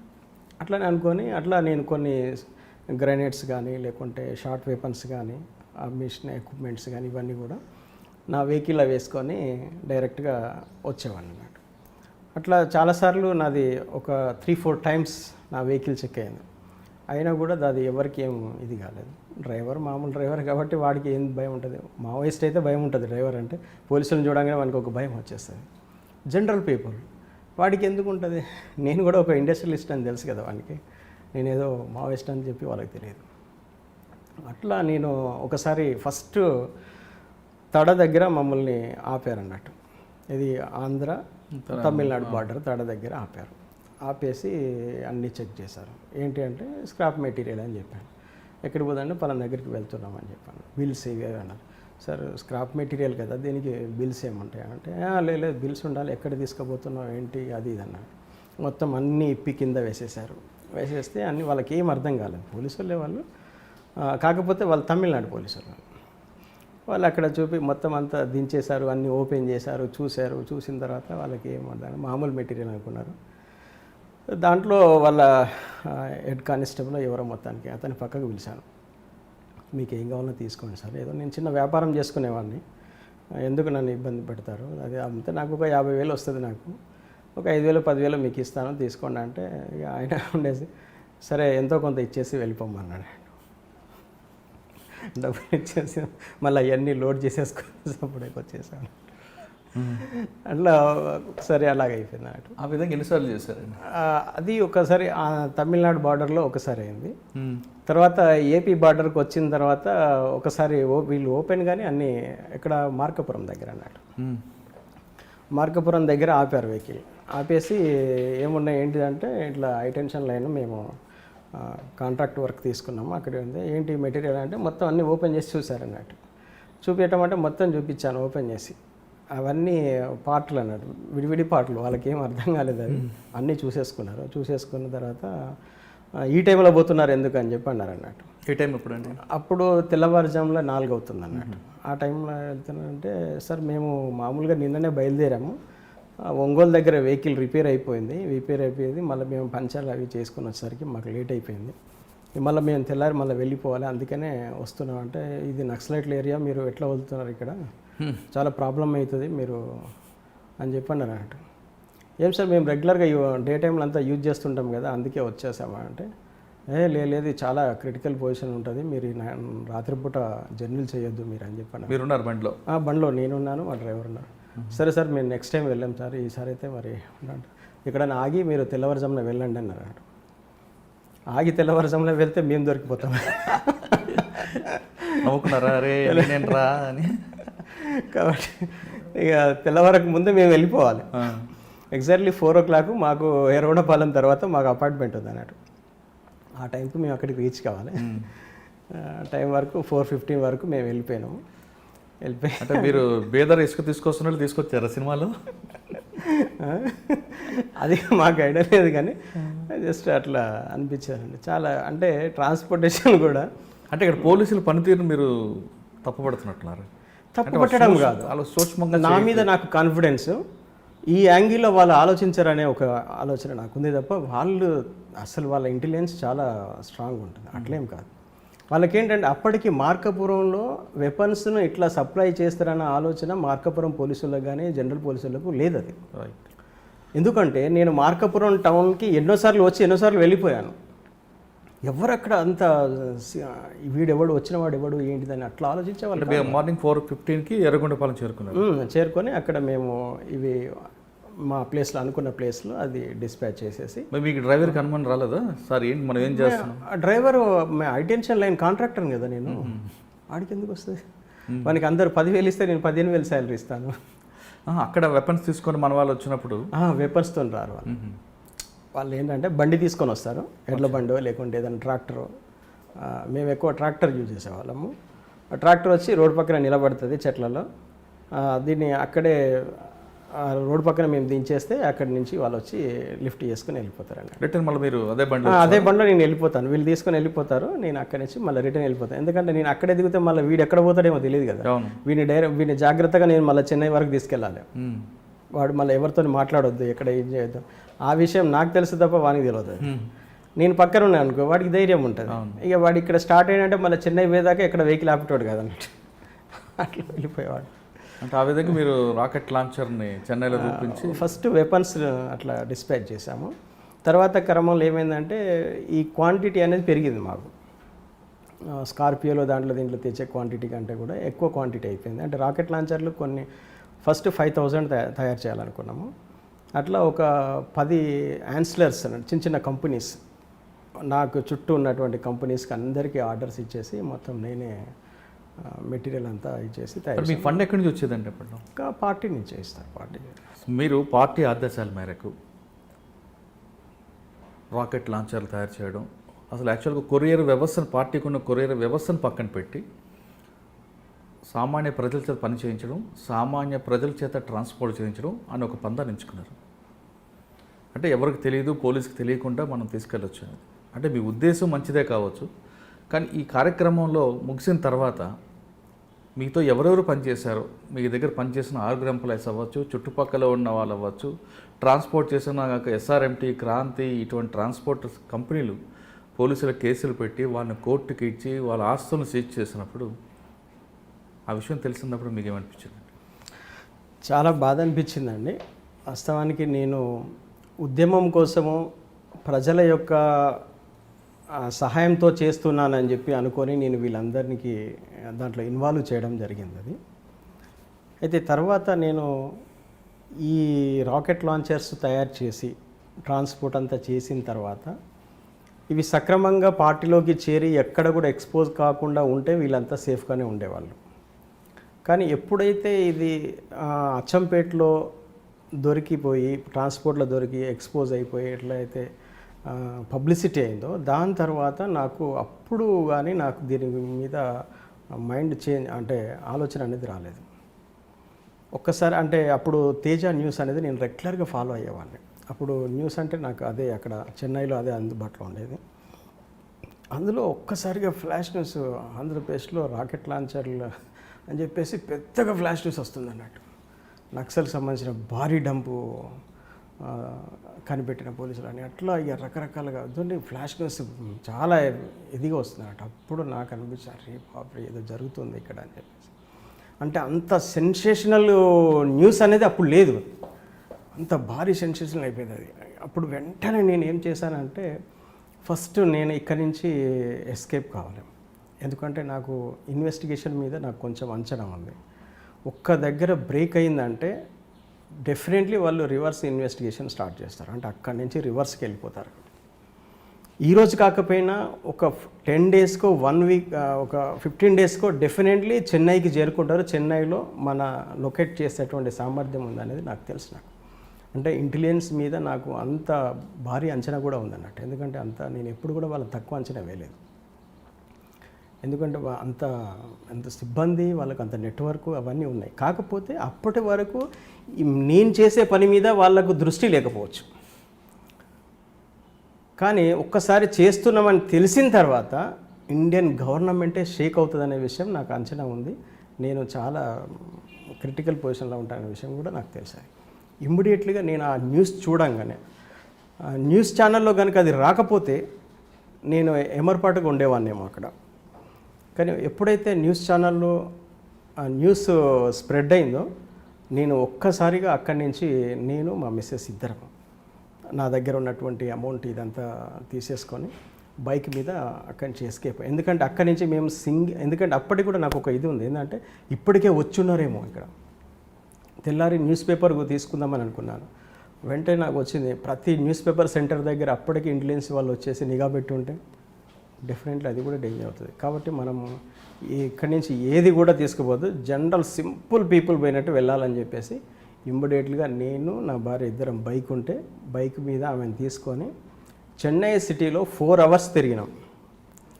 4 అవర్స్ అనేక గల్లీలు అనేక స్ట్రీట్లు తిరిగిన తర్వాత మా వెనక ఎవరు లేరు అని నిర్ధారించుకున్న తర్వాత చెన్నై సిటీ నుంచి బయటికి వెళ్ళిపోయాం అన్నట్టు. బయటికి వెళ్ళిపోయి ఒక వెల్లూరు అని ఒక టౌన్ అన్నట్టు, అక్కడ వెళ్ళేసి అది సిటీకి వచ్చి 80 కిలోమీటర్లు ఉంటుంది. ఆడికి వెళ్ళేసి మా బైక్ను రైల్వే స్టేషన్లో పెట్టి అక్కడి నుంచి మేము ట్రైన్కు వెళ్ళకుండా అక్కడి నుంచి మేము మళ్ళీ బస్ ఎక్కి కర్ణాటకకు వచ్చేసాం. అట్లా కర్ణాటక వచ్చి ఒక రూమ్ తీసుకొని ఒక రూమ్లో ఉన్నాం లాడ్జ్లో. ఆ లాడ్జ్కి వచ్చేసి టీవీ పెట్టగానే అన్ని ఛానల్స్లలో మాదే వచ్చేస్తుంది న్యూస్, సెన్సేషన్ అయిపోయింది అన్నట్టు. కానీ మీ ఫొటోస్ లేవు కదా? ఫొటోస్ లేవు, కానీ మొత్తం న్యూస్ అంతా బాగా స్ప్రెడ్ అయ్యి వచ్చేస్తుంది. అరే ఇది ఇట్లా చాలా ఇండియాలోనే చాలా పెద్ద సెన్సేషన్ అయిపోయింది, ఏం చేద్దాము. ఉన్నది మేమిద్దరమే. అప్పుడు మా మిస్సెస్కి ఏంటంటే ఇంత అవగాహన ఆమెకు లేదు, ఆమె కొంత షేక్ అయిపోతుంది. నువ్వు ధైర్యంగా ఉండు, ఏం కాదు చూద్దాం, మనమైతే సిద్ధపడి వచ్చినాం కదా, ఎందుకు మనం టెన్షన్ పడడం ఎందుకు, నార్మల్ పీపుల్గానే ఉందాము, ఏదైనా అయితే చూద్దాం. అప్పుడు మనమైతే ఇప్పుడు చెన్నై నుంచి అయితే బయటకు వచ్చాం కదా, ఇన్వెస్టిగేషన్ అయితే చెన్నై వరకు జరుగుతుంది. ఒకవేళ మన ఫొటోస్ ఏమైనా మన ఇంటి వరకు వస్తే మన ఫొటోస్ దొరుకుతాయి గ్యారంటీ. ఆ ఫొటోస్ దొరికినప్పుడు మనము ఈ ఏరియా నుంచి బయటికి వెళ్ళిపోదామని చెప్పి అనుకున్నాం. నా ఎక్స్పెక్టేషన్ లాగానే ఒక 2 డేస్లో పెన్సిల్తో వేసినటువంటి డ్రాయింగ్ ఒకటి టెలికాస్ట్ అవుతుంది అన్నట్టు, అన్ని న్యూస్ ఛానళ్ళలో రావడం జరిగింది. అంటే అప్పటికి నా పేరు కూడా ఏం పేరు వస్తుంది, అప్పటికి చెన్నైని అంతా వీళ్ళు హ్యాండ్ ఓవర్ చేసేసుకున్నారు. అంటే మొత్తం ఇంటెలిజెన్స్ వాళ్ళందరూ కూడా ఇప్పుడు క్యూ బ్రాంచ్ వాళ్ళు, ఇక్కడ ఏపీ సంబంధించిన ఇంటెలిజెన్స్ వాళ్ళు, తర్వాత మహబూబ్నగర్ సంబంధించిన స్పెషల్ టీమ్స్ అన్నట్టు, అంటే శ్రీనివాసరెడ్డి గారి ఎస్పీ గారి వాళ్ళ స్పెషల్ టీం ఆయన కూడా పంపించారు. వీళ్ళందరూ ఏంటంటే చెన్నైని మొత్తము జల్లెడ పట్టేస్తున్నారు అన్నట్టు. కానీ టెక్మద్ అనే పేరు అచ్చంపేటలో ఒక సరెండర్ ఆయన అమ్మాయి చెప్పింది అన్నట్టు. అది అప్పుడు ఒకసారిగా టెక్మద్ అనే పేరు బయటికి రావడం అనేది స్టార్ట్ అయింది అన్నట్టు. అసలు ఆశ్చర్యం ఏంటంటే ఇవి కూడా వీళ్ళకి ఇక్కడ తెలిసేది కాదు. అచ్చంపేటలో కూడా అచ్చంపేటలో అసలు ఎట్లా ఇవి లొకేట్ అయినాయి అంటే, ఒక నారాయణ రెడ్డి అని ఒక కాంట్రాక్టర్, ఈ సాంబశివుడు ఏం చేశాడంటే వాటిని ట్రాన్స్పోర్ట్లో ఒక మెటీరియల్ వచ్చింది, నువ్వు వెళ్ళి పికప్ చేసుకొని లోపలికి తీసుకురా అమరాబాద్కి అని చెప్పేసి ఆయన పంపించాడు. ఆ నారాయణ రెడ్డి అంటే ఆయనకు ధైర్యం చాలలేదు, ఏదో అన్నలు చెప్తున్నారు అంటే ఆయనకు ధైర్యం చాలలేదు, ఏదో మెటీరియల్ వస్తుంది అని చెప్పి. చాలాగా ఒక 1 నెల రోజులు ఆయన వెయిట్ చేశాడు. ఈ 1 నెల రోజులలో ట్రాన్స్పోర్ట్లోనే ఉండిపోయింది అది. ఈ ట్రాన్స్పోర్ట్ వాడు ఈ నారాయణ రెడ్డికి ఫోన్ల మీద ఫోన్ చేస్తున్నాడు, వచ్చి తీసుకుపో నీ పేరు మీద మెటీరియల్ వచ్చింది, అది ఏదో మెటీరియల్ వచ్చిందని. అయితే ఎందుకు ఆయనకి చేస్తున్నాడు అంటే ఆయన ఒకసారి వెళ్ళి కలిసి వచ్చాడు. కలిసి వచ్చి ఏంటిది మెటీరియల్ ఉందంటే ఇట్లా తీసుకెళ్ళాలంటే అది చాలా మినిమం ఒక టన్ను మెటీరియల్ ఉంటుంది, టన్నున్నర ఉంటుంది అన్నట్టు. ఆయన వచ్చి అంత మెటీరియల్ వచ్చింది నేను ఎట్లా తీసుకుపోతానని చెప్పి రిటర్న్ వెళ్ళిపోయాడు. రిటర్న్ వెళ్ళిపోయి మళ్ళీ దళాన్ని కలిసి అది మెటీరియల్ ఏదో చాలా ఉందన్న నేను తీసుకురాలేను దాన్ని అంటే, లేదు నువ్వు ఎట్లయినా చేసి తీసుకురా, ఒక ట్రాక్టర్ తీసుకురా అని చెప్పేసి ఆయనే ప్రయత్నంలో ఉన్నాడు. ఆ ప్రయత్నంలో ఆయన మళ్ళీ వచ్చాడు అక్కడి దాకా. ఈలోపు ఏమైందంటే ఆ దళంలో ఉన్న ఒక అమ్మాయి సరెండర్ అయింది. ఆ అమ్మాయి సరెండర్ అయిపోయి దళానికి సంబంధించిన ఇన్ఫర్మేషన్ చెప్తూ ఈ నారాయణ రెడ్డి 2 సార్లు దళం దగ్గరికి వచ్చిపోయిన విషయం కూడా చెప్పేస్తున్నారు. చెప్పడంతోనే ఈ నారాయణ రెడ్డి ఎందుకు దళం దగ్గరికి వెళ్ళిపోయాడు అని చెప్పేసి నారాయణ రెడ్డిని రాత్రి తీసుకొని వచ్చేసారు. వస్తే నారాయణ రెడ్డి నార్మల్ పీపుల్ కదా, ఆయనకి ఎందుకు ఉంటుంది సార్, ఏదో ట్రాన్స్పోర్ట్లో ఏదో మెటీరియల్ వస్తుందని చెప్పారు, నేను అది పికప్ చేసుకోవడానికి వెళ్ళాను, అది చూస్తాను మొత్తం ఇనుప రాడ్లు ఇనుప ముక్కలు ఇవన్నీ ఉన్నాయి, అంత మెటీరియల్ నేనే తీసుకుపోతానని చెప్పి నేను తీసుకుపోలేదు సార్ అన్నాడు.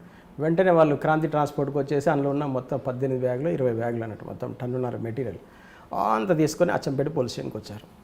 వచ్చేసి ఒక రోజంతా కూడా దాన్ని వాళ్ళు అక్కడే పెట్టుకున్నారు. అది ఓపెన్ చేశారు. ఆ అమ్మాయి సరెండర్ అయిన అమ్మాయి కూడా అక్కడే ఉంది. చూస్తే అన్ని విడివిడి స్పేర్ పార్ట్స్ అవన్నీ వాళ్ళకి ఏం తెలియదు కాదు. అక్కడ ఉన్నటువంటి పోలీసు వాళ్ళు ఎస్ఐసి వీళ్ళందరూ కూడా ఏంటంటే ఏంది మావోయిస్టులకి ఏం పని పాట లేదైందని ఇనుప ముక్కలన్నీ తెచ్చుకున్నారు, ఎందుకు ఇవి దేనికి సంబంధించినవి కాదు, ఏం చేసుకుంటారు దీంతోనే అని చెప్పేసి వాళ్ళు అట్లా అనుకుంటున్నారు అన్నట్టు. సరెండర్ అయిన క్యాడర్లు అందరినీ పిలిపించారు. అయితే మా దగ్గర ఒకసారి నేను రాకెట్ లాంచర్స్ నల్లమల్ల ఫారెస్ట్లో టెస్ట్ చేస్తున్నాను అన్నట్టు. దానికి ఫోర్సు దాని అంటే డిస్టెన్స్ ఎంత ఉందో ఇవన్నీ టెస్ట్ చేస్తున్నప్పుడు మహబూబ్ నగర్ నుంచి ఒక మిలిటెంట్ వచ్చాడు. ఆ అబ్బాయి టెస్ట్ చేసినప్పుడు చూశాడు అన్నట్టు. చూసినప్పుడు అక్కడ రాకెట్ ముందు భాగంలో ఉండేటువంటి కోన్ షేప్లో ఒకటి ఉంటుంది, అది చూశాడు. వాడు చూసేసి ఆ సరెండర్ అయిన క్యాడర్లు అందరినీ జిల్లాకు సంబంధించిన అందరినీ పిలిచారు. అరే మీ మావోయిస్టులకు ఏం పని లేదారా, ఇనుప ముక్కలను తెచ్చుకున్నారు, ఎందుకు పనికి వస్తారా ఇవి అని చెప్పేసి వాళ్ళని పిలిస్తే అన్ని మిలిటెంట్లు అందరూ చూసినాక లాస్ట్ వీడు చూసేసి ఈ అబ్బాయి చూసి ఏమంటే, సార్ నేను టెక్కుమాదు టెస్ట్ చేసినప్పుడు చూసినాను సార్, ఇది రాకెట్ లాంచర్కి సంబంధించింది సార్ అన్నాడు. ఎట్లా చూసినారో ఏంటంటే, సార్ ఇది ఇట్లా ఉంటుందని వాడు పేపర్ మీద గీసి చూపెట్టాడు.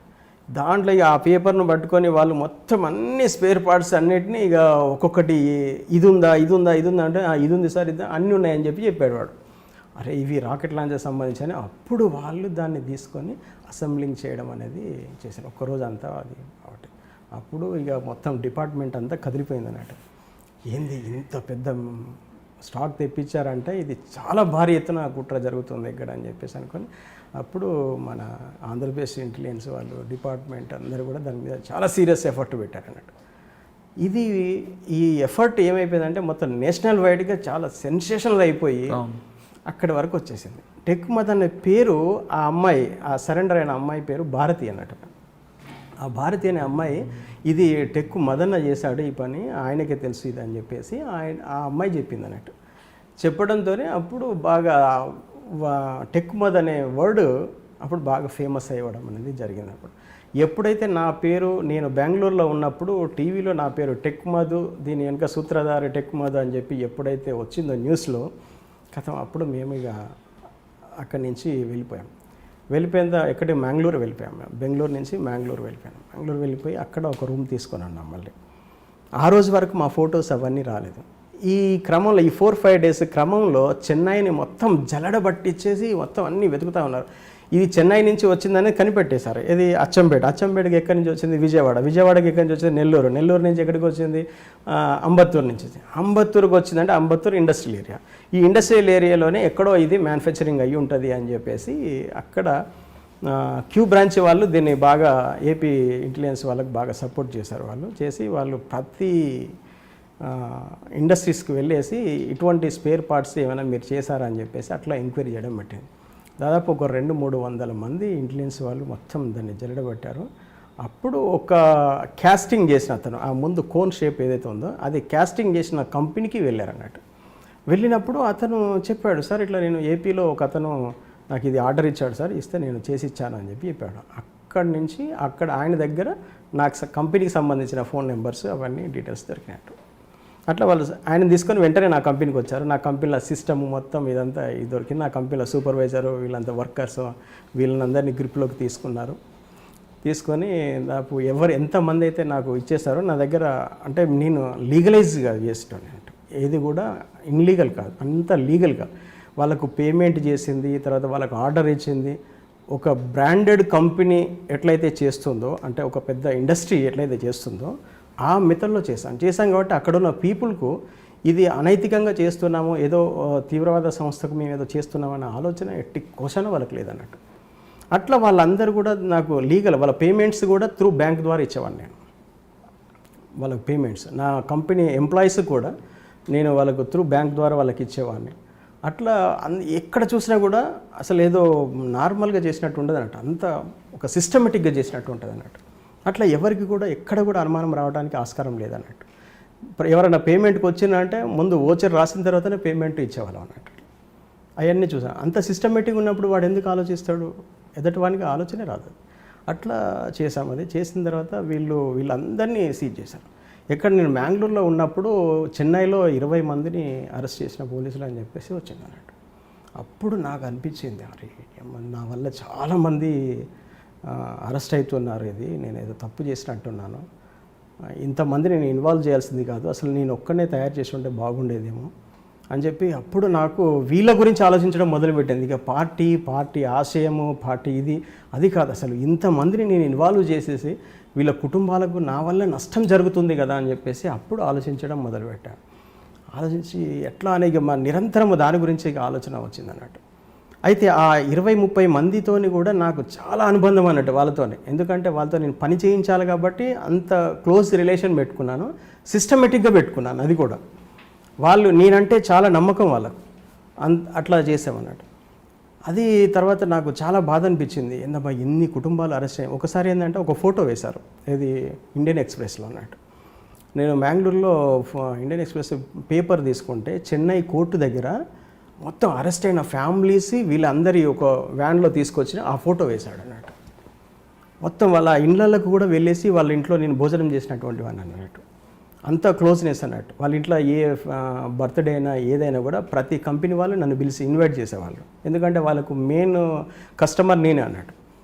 కాబట్టి నన్ను కంపల్సరీ ఇన్వైట్ చేసేవాళ్ళు. తర్వాత ఏదైనా ఫెస్టివల్స్ వస్తే కూడా అక్కడ సంక్రాంతి చాలా బాగా చేస్తారు, పొంగల్.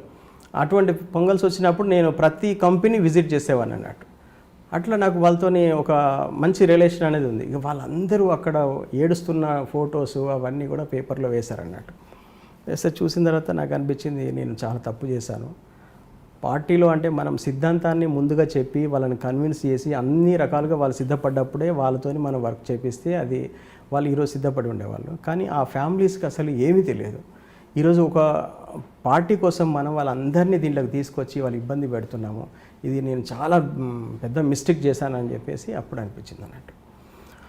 అప్పుడు అనిపించేసి ఎట్లా ఏం చేయాలి అసలు ఏంటిది, వాళ్ళందరినీ ఇంకా వేరే దారి. ఇప్పుడు నేను దొరికితే ఎన్కౌంటర్ చేస్తారు. మెయిన్గా ఏంటంటే ఎన్కౌంటర్ చేయడానికి ఎక్కువ 100% స్కోప్ ఉంది. రెండోది, నన్ను అరెస్ట్ అయితే చేస్తారని నమ్మకం నాకు లేదు, ఎందుకంటే ఇంత పెద్ద సెన్సేషనల్ న్యూస్కు నేనే కారణం కాబట్టి. అప్పటికి నా ఫొటోస్ ఇవన్నీ కూడా మొత్తం అన్ని మీడియాలలో వస్తున్నాయి.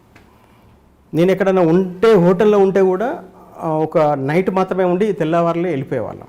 అయితే నాకున్న ఒక అంచనా ఏంటంటే, ప్రజలు ఎవరైనా కూడా ఒక ఫేస్ను 24 అవర్స్లోనే వాళ్ళు మర్చిపోతారు అనేది.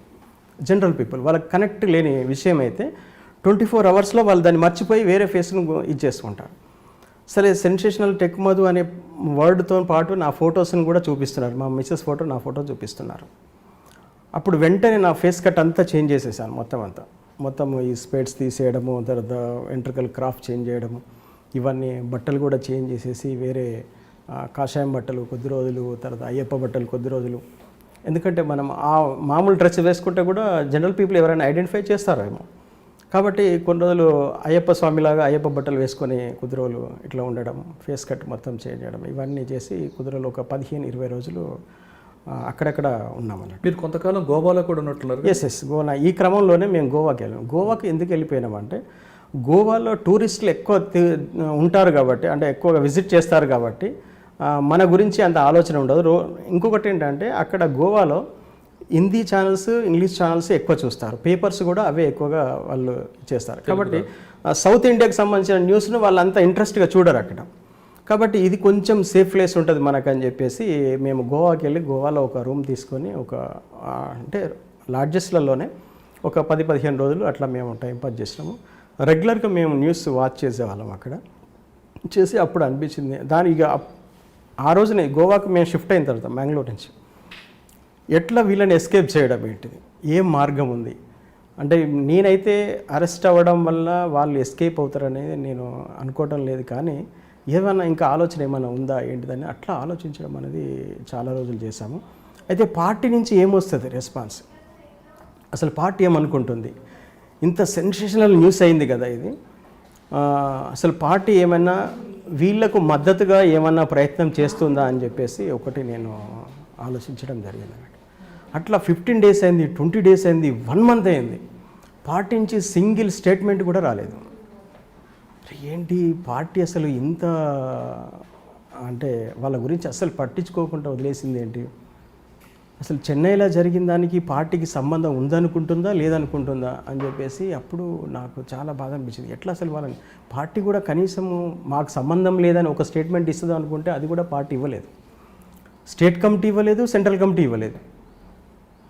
అసలు ఆయుధాలు దొరికినాయి, టెక్ మధు దొరికాడు, అక్కడ పేరు వస్తుంది, అచ్చంపేట నుంచి వచ్చిందనే విషయం అందరికీ వస్తుంది.